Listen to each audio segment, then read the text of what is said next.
Hello guys. आज हम बात करने वाले हैं ट्रेंड्स के बारे में। रियल टाइम ट्रेंड्स आपने देखे भी होंगे।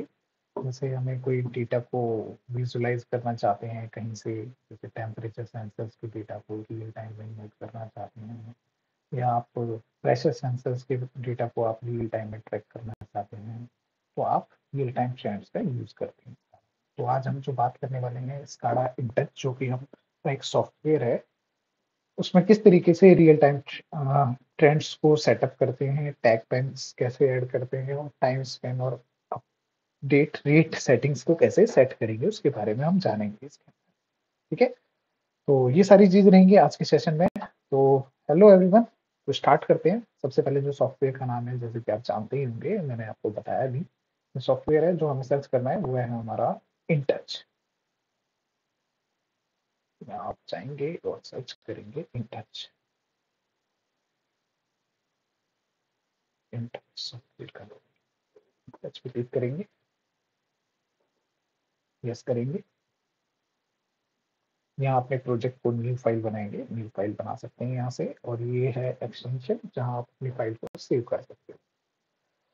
तो डी फोल्डर में यहाँ सेव होने वाला है, और यहाँ से ओके करेंगे। फोल्डर का नाम रख देते हैं जैसे ट्रेंड्स प्रोजेक्ट। स्पेलिंग थोड़ी सी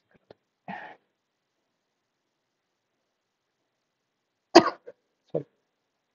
तो यहाँ फाइल का नाम रख देते हैं जैसे ट्रेंड्स प्रो।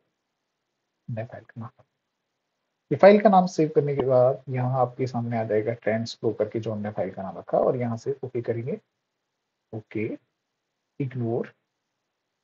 ये हमारा विंडो मेकर खुलकर आएगा, जहां हम अपने जीयूआई को डिजाइन करेंगे स्काडा के अंदर, जो हम सॉफ्टवेयर यूज करेंगे इंटच का, इसके अंदर।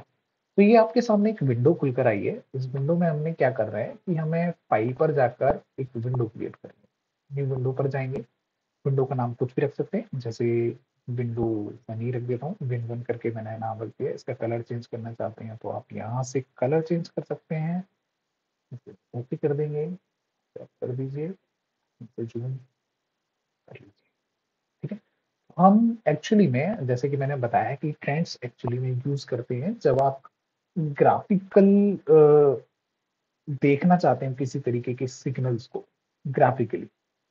बेसिकली ट्रेंड, जैसे आप स्टॉक बाजार में आप देखते होंगे कि कितना उतार चढ़ाव होता है ना। इसी तरीके से प्लांट्स के अंदर या फिर किसी मशीन के अंदर जो सेंसर्स हैं, उनके कंटिन्यूअसली सिग्नल्स को आप अगर मॉनिटरिंग करना ना चाहते हो, रियल टाइम में आप देखना चाहते हो कि एक्चुअली में क्या क्या चल रहा है, एक नंबर्स की फॉर्म को आप देखते हैं, तो उससे आप इंटरप्रेट लगाना थोड़ा सा मुश्किल होता है। लेकिन यही डेटा जब आप ग्राफिकली किसी ग्राफ पर देखते हो, तो आप जल्दी से विजुलाइज कर कर उस पर एक्शन ले सकते हो, देख कर बता सकते हो कि अभी ये चीज चल रही है। तो उसी तरीके के सिस्टम को डिजाइन करने के लिए हम क्या करेंगे, यहाँ रियल टाइम ट्रेंड का यूज करेंगे। तो देखिए यहाँ आपको मिलता है रियल टाइम ट्रेंड। तो आप देखेंगे यहाँ, तो यहाँ लेके जाते हैं, तो ये रियल टाइम ट्रेंड का ग्राफ यहाँ से आप देख सकते हैं। तो अभी जिस सिस्टम पर हम बात कर रहे हैं, जब अभी हमने किसी भी तरीके के पीएलसी के साथ हमने इस सॉफ्टवेयर को अटैच नहीं किया है, तो हम यहाँ वर्चुअल सिग्नल्स क्रिएट करेंगे। वर्चुअल सिग्नल क्रिएट करने का मतलब है हम यहाँ एक स्लाइडर की मदद से हम सिग्नल्स को बनाएंगे। जैसे यहाँ जाएंगे हम विजार्ड पर, जाने के बाद विजार्ड में जाने के बाद आपको यहाँ मिलेगा आपको स्लाइडर। स्लाइडर पे यहाँ वर्टिकल स्लाइडर पर क्लिक करेंगे। ठीक है, ये एक स्लाइडर है जिसमें 0 से 100 मान लीजिए कोई वैल्यू है। आप इसकी वैल्यूज को चेंज करना चाहते हो तो चेंज कर सकते हो। जैसे मैं यहाँ डबल क्लिक करूंगा, और इसका सबसे पहला जो काम है वो है हमारा टैग नेम। टैग नेम जैसे मैं मान लेता हूँ, इसका टैग नेम है टी, और इस पर जो लेवल है, जो कि मुझे ध्यान में रहे कि ये किसी एक पर्टिकुलर सिग्नल को दिखा रहा है, जैसे टेम्परेचर। ठीक है, इसकी मिनिमम मैक्सिमम रेंज आप अपने हिसाब से सेट कर सकती हैं। जैसे मैं इसकी मिनिमम रेंज मान लेता हूँ कि इसकी जो मिनिमम रेंज जो चल रही थी वो थी 100 डिग्री से लेके 200 डिग्री तक का रेंज के लिए। इसकी माइनर डिवीजन, मेजर डिवीजन ये आप जानते ही हैं। ओके करेंगे। टी को डिफाइन करना होगा। ये एक मेमोरी रियल टाइप है, क्योंकि हम सिर्फ स्काडा सिस्टम के साथ कम्युनिकेट कर रहा है। सेव करेंगे, क्लोज करेंगे। ये तो सिर्फ एक सिग्नल को लेकर था।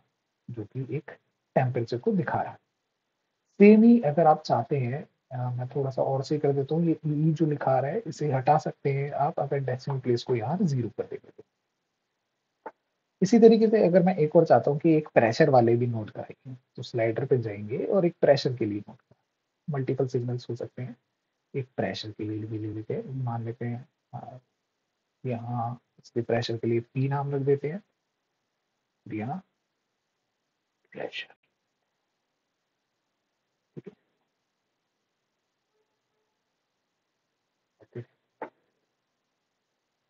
शॉर्ट कर देते हैं, डिफाइन कर देते हैं।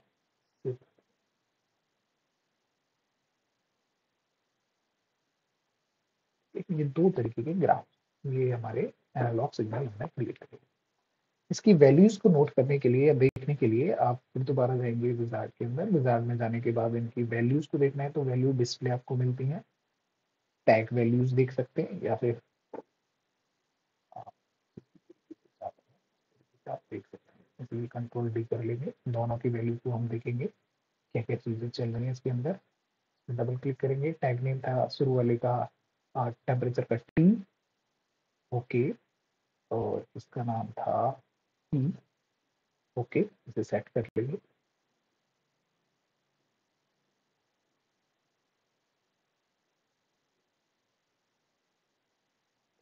जो इसमें थोड़ी सी जो समझने वाली बात है वो ये है कि इस ग्राफ पर, जैसे कि इसका नाम था रियल टाइम ट्रेंड, तो रियल टाइम ट्रेंड का मतलब है कि इसमें सिर्फ आप एक इस इंटर पर जो स्क्रीन पर जो डेटा है उसी डेटा को आप देख सकते हैं। अगर मान लीजिए आपका डेटा यहाँ से आउट हो गया है या फिर निकल चुका है, आप उस डेटा को रिट्रीव नहीं कर सकते। जो बीत चुका है वो एक हिस्ट्री हो चुका है। अभी जो आप देख रहे हैं वो एक रियल टाइम ट्रेंड के बारे में बात। ठीक है, तो ये वाला जो ग्राफ था, शायद ये एच जिस पे लिखा रहता है ये एक हिस्टोरिकल के लिए होता है, और एक आर जिस पर लिखा रहेगा वो हमारा रियल टाइम। आप देख रहे होंगे दो तरीके, इस पर एक एच लिखा हुआ है, इस पर एक आर लिखा हुआ है। तो आपने जो सिलेक्ट करना है वो करना है आर वाला। ठीक है, इस पर आपको देखेंगे, यहाँ देखो हिस्टोरिकल लिखा हुआ है, यहाँ आपको लिखा हुआ है क्या, रियल टाइम। तो यहाँ से आपने क्या करना है, यहाँ से सिलेक्ट करना है। ठीक है, ये करेंगे, यहाँ आर लिखा हुआ है तो रियल टाइम ट्रेंड के लिए। तो इसमें होगा क्या एक्चुअली में, यहाँ आप नीचे देखेंगे, यहाँ टाइम के बारे में दिखाई दे रहा है, ये टाइम में कि क्या समय चल रहा है, और यहाँ आप सिग्नल्स के मैग्नीट्यूड को आप देख सकते हैं इधर से कि क्या सिग्नल की स्ट्रेंथ चल रही है ना। इसमें मेजर डिवीजन और माइनर डिवीजन के बारे में हम बात करें तो इसमें ये जो ब्लू कलर की जो लाइंस हैं ये इसको मेजर डिवीजन में बताई गई हैं टाइम को दिखाने के लिए, और इसी तरीके से मैग्नीट्यूड की फॉर्म में तो ये वाली जो नीली लाइंस है ये मैग्नीट्यूड के मेजर डिवीजन को दिखाएंगी, जो चार लाइन। इस रियल टाइम ट्रेंड के अंदर आप इसकी जो मैग्नीट्यूड है इसके कलर को भी चेंज कर सकते हो, लेकिन करेंगे कैसे, जब आप इस ग्राफ पर डबल क्लिक करेंगे तो आपके सामने एक रियल टाइम ट्रेंड का कॉन्फ़िगरेशन चार्ट है।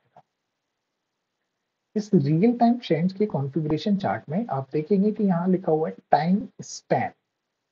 टाइम स्पैन का मतलब क्या है, टाइम स्पैन का मतलब है कि वन टाइम जो आपके स्क्रीन पर जो डेटा आ सकता है वो कितनी देर का डेटा आप चाहते हो उस स्क्रीन पर। अगर मैं यहाँ मान लीजिए 30 मिनट का लिख दिया तो यहाँ आप 30 मिनट्स के डेटा को आप देख सकते हैं।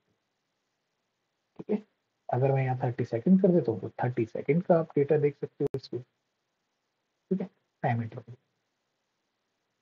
यहाँ टाइम स्पैन बोलते हैं। तो वहीं टाइम डिवीजन को लेकर कि चार मेजर डिवीजन थे, माइनर डिवीजन दो हैं, इसके कलर को चेंज करना चाहते हो तो कलर चेंज कर सकते हो। इसका जो लिखा हुआ है लेबल है जो जो आप देख रहे हो ग्रीन कलर में, उसे आप टॉप में चाहते हो बॉटम में चाहते हो वो आपकी मर्जी है। आप जो मेजर डिवीजन पर लेवल जो लिखा हुआ है वो दो पर आ रहा है, मतलब एक छोड़कर आ रहा है, तो आप चाहते हो कि मैं हर किसी पे लिखा दे तो आप कर देंगे वन पर। इसके कलर को थोड़ा सा डार्क कर देते हैं, जैसे कि ग्रीन कलर आ रहा है तो वो दिखाई नहीं दे रहे, आप इस तरीके से कर सकते हो। एम एम एच एच, ये जो आप देख रहे हो M M H H, H H का मतलब है आवर्स, एम एम का मतलब है मिनट, एच एच का मतलब है सेकेंड्स। तो मेरा जो डेटा है वो सेकेंड्स में लेने वाला हूँ, तो मैं एम एम एच एच दोनों को हटा दूँ। ये तो था सिर्फ टाइम डिवीजन को देखकर, ये वाला जो सेक्शन। वहीं आप थोड़े से राइट की तरफ आएंगे टाइम से, तो यहाँ सैंपल्स लिखे। सैंपल्स का कहने का मतलब ये होता है कि आप किसी तरीके की इंफॉर्मेशन को कितने इंटरवल पर ले रहे हैं। मान लीजिए आपके पास है, आपसे बोला जा रहा है कि आपको एक रीडिंग फाइल करनी है जो कि हर एक मिनट पर करनी है। हर एक मिनट पर आपने कॉपी में एक रीडिंग फाइल करनी है। तो आप क्या करेंगे कि हर एक मिनट पर अपनी कॉपी में कोई रीडिंग फाइल करेंगे। तो मान लीजिए अगर आपकी कॉपी में 10 लाइनें हैं, तो 10 लाइनों को हर एक मिनट पे एक लाइन भरते हैं, तो 10 लाइनों को भरने के लिए कितना समय लगेगा? जाहिर सी बात है कि आपके 10 मिनट लगेंगे। ठीक है, इसी तरीके से इस रियल टाइम ट्रेंड में ये पहले से ही बता दिया गया है कि इसके अंदर जो मैक्सिमम जो लाइंस हैं, जो आप एक बार में देख सकते हैं, मैक्सिमम लाइंस, वो है आपके पास 1024, जो कि कुछ नहीं है, ये एक 2 to the power 10 का फॉर्मूला है। मतलब कि इसका जो रेजोल्यूशन है वो 10 बिट रेजोल्यूशन के बारे में बात कर रहे हैं। ठीक है, तो आप जो सैंपल्स के बारे में भी बात कर रहे हैं, तो ये 1024 से ज्यादा सैंपल्स आप एक बार में स्क्रीन पर नहीं दिखा सकते। इससे ज्यादा सैंपल्स ये नहीं एक्सेप्ट करेगा। आप इससे कम कर सकते हो, ज्यादा नहीं कर पाएंगे। ठीक है, अभी आपको समझ में आ गया होगा क्या कहना चाहते हैं सैंपल्स के बारे में। तो देखिए अभी कितना है, यहाँ 30 मिनट है। 30 मिनट का पूरा 30 सेकेंड्स का पूरा इंटरवल है, और मैं मान लेता हूँ कि मैं हर एक सेकंड पर सैंपल्स को नोट कर रहा हूँ। तो हर जब एक सेकंड पर नोट करूंगा तो कितने सैंपल्स आ जाएंगे मेरे पास? मेरे पास आ जाएंगे 30 सैंपल्स। ठीक है, लेकिन जो 30 सैंपल्स की जो एक्यूरेसी होगी वो थोड़ी सी लैग करेगी। क्यों? क्योंकि आपका जो सिग्नल्स हैं, एक सेकंड से दूसरी सेकंड में पहुंचने के लिए जो समय लग रहा है वो पूरी की पूरी 49 सेकंड्स लग रही है, 59 सेकंड्स लग रही है, 59 सेकंड्स लग रही है। और उस दौरान में कोई भी चीज हुई होगी, जो भी घटना हुई होगी, वो उस ग्राफ पर नहीं दिखेगी। तो कहीं ना कहीं इसमें विन विन सिचुएशन है, जहां अगर आप सैंपल्स को एक लंबे समय के लिए रखेंगे, तो आप जो सैंपल रेट होगा उसको आपको बढ़ाना पड़ेगा। अगर आप सैंपल रेट को बढ़ा देते हैं तो आपकी जो एक्यूरेसी है वो सिस्टम की वो डाउन हो जाएगी। तो आप कोशिश हमेशा ये रखिए कि रियल टाइम ट्रेंड में कि आपकी जो सैंपल्स का रेट है वो जितना ज्यादा फास्ट होगा उतना ज्यादा बेहतर आप ग्राफ को देख पाएंगे और एक एक छोटी चीज भी नोट कर पाएंगे। मैं एक बार दिखा देता हूँ इस तरीके से एरर्स आते हैं अगर ज्यादा समय होता है तो। एरर नहीं बोलेंगे, मिस आउट कर जाते हैं। ठीक है, तो मैंने जैसे इसे कर देता हूँ, फिर दोबारा मैं 2 सेकंड कर देता हूँ, 2 सेकंड कर देते हैं। ठीक है, ताकि दिखेगा। मेजर डिवीजन माइनर डिवीजन यही थे सारी चीजें। इसका भी कलर चेंज कर दे सकते हैं, जैसे दूर दूर से दिखे। 0 कर देता हूँ या 1 कर देता हूँ। इसकी मिनिमम और मैक्सिमम वैल्यू को दोबारा चेंज कर लेते हैं। हम इसे चेंज कर लेते हैं -100, क्योंकि हमने अभी टेम्परेचर के लिए -100 लिया था, और मैक्सिमम वैल्यू में हमने लिया था 200 ग्राम का। ठीक है, और यहाँ आप देखेंगे पैन जो लिखे हुए हैं, पैन हमें ये बताता है कि आप जो सिग्नल लेने वाले हो वो कहाँ से आ रहा है, क्या टैग में है। जैसे मेरा जो टेम्परेचर का आ रहा है वो टी से आ रहा है, जिसका कलर रिप्रेजेंटेशन ग्रीन से दिखाने के लिए बताया गया है। ग्रीन से इसकी जो विड्थ है वो 1 है बाय डिफॉल्ट। चेंज करना चाहते हो तो आप चेंज कर सकते हो, जैसे मैं यहाँ पर कर देता हूँ 3। इसी तरीके से प्रेशर को दिखाने के लिए मैंने पी को यूज किया है। इसका जो कलर है वो रेड कलर आएगा, इसकी विड्थ है वो 3 कर देता हूँ। ओके, और इसे कर देंगे ओके। तो जो चेंजेस किए थे वो यहाँ आ चुके हैं। मैं एक बार एक सेटिंग और हमें करनी थी, वो ध्यान में देखकर कि हमने कहीं ऐसा तो नहीं कि ग्राफ में ये जो डेटा आ रहा है ये कहीं -32,000 से तो नहीं स्टार्ट हो रहा, या फिर प्लस माइनस से तो नहीं हो रहा। तो मैं एक बार जाता हूँ और ग्राफ पे डबल क्लिक करते हैं, तो आप देखेंगे यहाँ आपके मिनिमम और मैक्सिमम वैल्यू पहले से ही -32,768 और प्लस में 32,767 आ रखा है। तो आपको मिनिमम जो इसकी वैल्यू है वो भी आपको यहीं से सही करनी होगी। जैसे मिनिमम है 100 और मैक्सिमम है हमारी 200। ये थी इसकी। इसी तरीके से इस वाले का भी कर लेते हैं। डबल क्लिक करेंगे इस पे, इसकी मिनिमम वैल्यू है 0 और मैक्सिमम वैल्यू है 100। ठीक है, अभी आपके सामने ग्राफ भी दिख रहा होगा।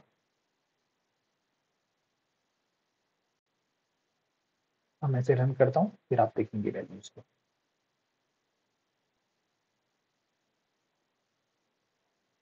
ओके, तो अभी देखो ये जो मैं ग्राफ है, ये मेरा रियल टाइम ग्राफ चल रहा है। जैसे कि मैंने बताया कि देखो मैंने चेंज करने में लग रहा हूँ, लेकिन आपका जो ग्राफ है वो तो 2 सेकंड के बाद अपडेट होगा, जैसे कि हमने उसमें नोट किया था। तो आप देखेंगे इसके अंदर जो वेव्स हैं वो हर 2 सेकंड के बाद ऊपर नीचे दिख रही है, चेंजेस जो आ रहे हैं स्क्रीन पे। और जो हमारे जो ग्राफ की जो फुल लेंथ है वो आप देखेंगे यहाँ 30 सेकेंड्स के अप्रॉक्स हमने जैसे कि डाला था, वो आप देख पाएंगे। आप अगर हिस्टोरिकल डेटा को आप अगर देखने की कोशिश करेंगे तो वो पॉसिबल नहीं है यहाँ। ठीक है, तो देखिए ये एक प्रॉब्लम है जब आप सैंपल रेट के जो सेकंड्स हैं उन्हें ज्यादा कर देते हैं। अभी इसी ग्राफ को मैं थोड़ा सा अच्छा कर सकता था, क्योंकि ये रियल टाइम की तरफ हम ले जाना चाहते हैं और एक अच्छा ग्राफ दिखे कि इंटरवल में क्या क्या चीज, छोटी छोटी चीजें देखना चाहता हूँ, तो मैं क्या करूंगा, इसके सैंपल रेट को बढ़ा दूंगा। ठीक है, मैं एक बार दोबारा करके आते हैं, इस पे क्लिक करेंगे और मैं यहाँ इस सैंपल्स को हर 100 मिली सेकेंड में कर देता हूँ। अब 30 सेकेंड में 100 मिली सेकेंड के हिसाब से अगर सैंपल्स को देखा जाए तो लगभग लगभग मुझे लगता है कि तीन ये हमारे सैंपल्स क्रिएट हो चुके हैं। ठीक है, अब मैं जैसे ही इसे रन टाइम पे जाऊंगा तो आप देखेंगे अभी ये जो ग्राफ है वो एक स्मूथ ग्राफ आपको देखने को मिलता है। देखिए जो मैं चेंज यहाँ कर रहा हूँ वही चीज वहां भी। ये लेकिन अभी जो आ रहा है आपके पास 300 मिली सेकेंड्स की दर से आ रहा है। आप इस ग्राफ को और स्मूथ कर सकते हैं, आप अपने हिसाब से इसके सैंपल्स को और तेज कर। देखिए मैं क्या करता हूँ, इस सैंपल्स को 100 की जगह हटाकर इसे कर देते हैं हम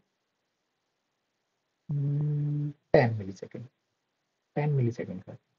लेकिन जैसे ही मैं इसे करता हूँ तो ये मुझसे बोलता है कि नहीं, आप 1024 से ज्यादा सैंपल्स को नहीं ले सकते। तो इस केस में क्या करना होगा, मुझे टाइम स्पैन को रिड्यूस करना होगा। तो क्यों ना मैं टाइम स्पैन रिड्यूस कर दूं, टाइम स्पैन कर लेते हैं, जहाँ 30 था तो वहां 10 सेकंड कर लेते हैं। तो 10 सेकंड के अंदर 10 मिली सेकंड के हिसाब से 1000 सैंपल्स बन जाएंगे। तो अभी टाइम स्पैन हो गया 10 सेकंड का। ये जो नीचे आप देखेंगे ये पूरा का पूरा 10 सेकंड का है, और ग्राफ देखेंगे तो और ज्यादा स्मूथ आप देखिए।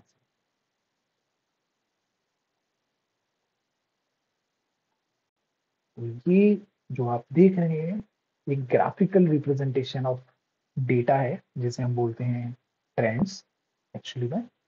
तो ये था रियल टाइम ट्रेंड जो मुझे आपको बताना था। तो दैट्स ऑल फॉर दिस, आज के लिए इतना ही रियल टाइम ट्रेंड्स को लेकर। Thank you everyone. तो इससे कोई रिलेटेड कोई क्वेरीज हो, आपकी कोई डाउट हो, आप कमेंट में लिख सकते हो।